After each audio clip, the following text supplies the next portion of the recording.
आइए एक एक्टिविटी करते हैं। इस एक्टिविटी का नाम है चेंज द रूम। आमतौर पे पैसिव वॉइस के कंसेप्ट को बिल्ड करने के लिए ये एक्टिविटी बहुत ही यूज़फुल है। क्लासरूम में जितने भी स्टूडेंट्स हैं उनकी 2 टीम बनाते हैं और क्लासरूम में जितने भी सामान रखे हुए हैं उन पे सबों की नज़र पड़ती रहती है।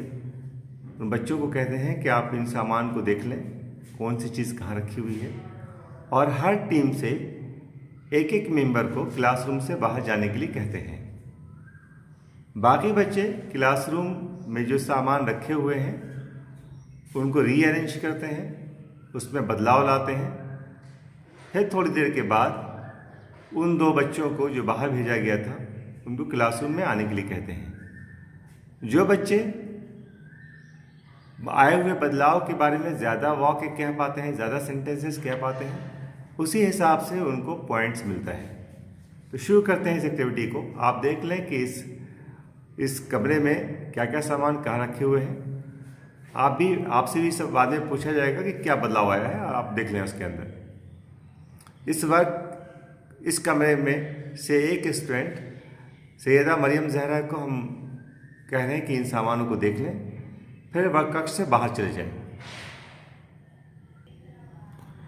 Now come Mariam, see what changes did you find here? The chair has been moved. The chessboard was being opened when I walked in. The whiteboard has been put on the chair. The carom board has been turned. Very nice. You have said 4 sentences, so you got 4 marks. Now this is the turn of another team.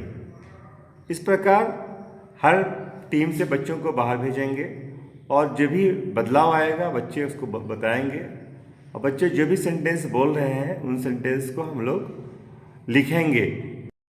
हम ये देखते हैं कि सारे sentences जो बच्चों ने इस्तेमाल किए हैं सारे सेंटेंसेस पैसिव वॉइस में हैं, क्योंकि उन्हें पता नहीं है कि उनका डूअर कौन है।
हम एक्टिव और पैसिव वॉइस के बारे में बातें करेंगे। पहले तो हमें ये पता करना होगा कि आखिर पैसिव वॉइस अगर हम सीखते हैं तो पैसिव वॉइस का उपयोग कहाँ करेंगे, where we have to use passive voice.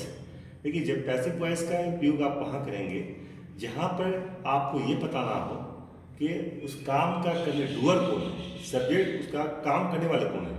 जैसे the child was lost in the fair, इसमें ये पता नहीं चल रहा है कि इस काम को क्या किसने, बच्चा गुम कैसे हुआ है।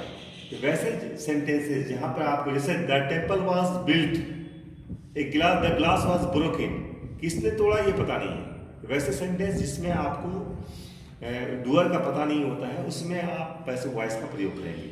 दूसरी चीज़, जहाँ आप चाहते हैं कि हम ऑब्जेक्ट को इम्पोर्टेंस दें वहाँ पे आप पैसिव वॉइस का प्रयोग करेंगे। जैसे a mistake was made in publishing the results, किसने मिस्टेक किया ये इम्पोर्टेंट नहीं है, बल्कि एक मिस्टेक, गलती हुई, ए मिस्टेक वाज मेड, तो वहाँ पर आप पैसिव वॉइस का प्रयोग करेंगे। तीसरी चीज, जब आप चाहते हैं कि हम डूअर जो है, जिसने हमको नुकसान पहुंचाया है, जिसने कोई काम किया है, उसको आप हाईलाइट नहीं करना चाहते हैं, आप हम्बलनेस या पोलाइटनेस का प्रयोग करते हुए आप उसका नाम, डूअर का नाम लाना नहीं चाहते हैं। A lot of harm has been done to us, तो वैसे सेंटेंस जिसमें आप चाहते हैं कि विनम्र बनने के लिए पैसिव वॉइस का प्रयोग किया जाता है। चौथी चीज ये है कि जहां पर आपको पता हो कि ये काम किसने किया है, सब्जेक्ट का सबको पता है, जैसे अमेरिका वाज डिस्कवर्ड इन 1492, तो इसमें सबको पता क्या है कि किसने अमेरिका को डिस्कवर किया, तो वैसे में हम लोग पैसिव वॉइस का प्रयोग करते हैं। और सबसे इंपॉर्टेंट चीज है कि जब भी आप कोई साइंटिफिक या कोई टेक्निकल राइटिंग लिखते हैं या कोई इंस्ट्रक्शन लिखते हैं, जैसे आप साइंस का कुछ इंस्ट्रक्शन लिखते हैं या आप कुछ काम कर रहे होते हैं, जैसे टी के प्रिपरेशन का इंस्ट्रक्शन लिखते हैं, कोई रेसिपी लिखते हैं, तो उसमें पैसिव वॉइस का प्रयोग किया जाता है। तो पैसिव वॉइस बहुत ही इंपॉर्टेंट है, आपको इसको सीखना बहुत जरूरी है।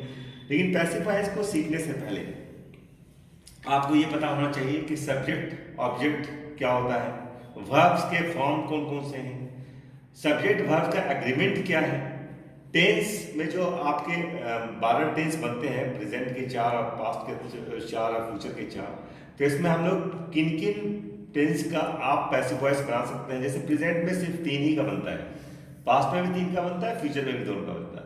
दूसरी बात, आपको टाइप्स ऑफ वर्ब्स का पता होना चाहिए कि ट्रांजिटिव वर्ब्स किसे कहते हैं, इंट्रांजिटिव वर्ब्स किसे कहते हैं। तो हमें इंट्रांजिटिव वर्ब्स जो है उसका पैसिव वॉइस नहीं बना सकते आप।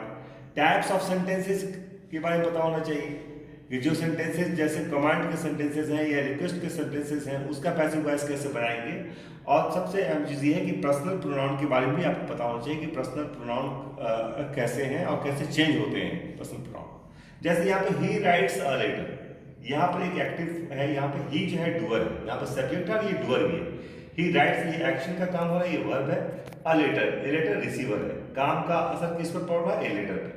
जब इसको हम पैसिव वॉइस में बनाएंगे तो a letter is written by him, यहाँ जो हमारा रिसीवर था वो यहाँ पर आपका सब्जेक्ट में आ गया, लेकिन ये सब्जेक्ट में था, लेकिन ये डूअर नहीं है, ये रिसीवर है।